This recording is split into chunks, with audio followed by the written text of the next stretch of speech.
এটাই ইসলাম। অসুস্থ, আপনি যদি শুধু দোয়া চান সুস্থ হবেন। চিকিৎসা করা সুন্নাহ।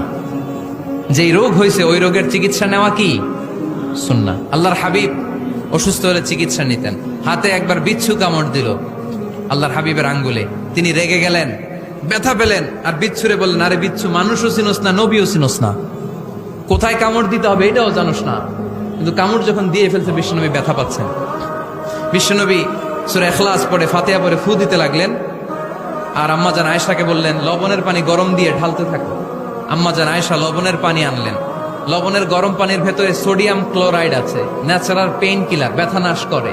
আম্মাজান আয়েশা গড়গড় করে লবণের পানি ঢালতে লাগলেন, আল্লাহর হাবিব কোরআন পরে ফু দিতে লাগলেন। পানি ঢালা শেষ, গড়গড় করে লবণের পানি ঢালা শেষ, বিশ্বনবীর দোয়া পড়া শেষ, এর মধ্যে আঙ্গুলের ব্যথাও শেষ। কারণ দুইটার সমন্বয় হয়েছে, দোয়াও আছে, দাওয়াও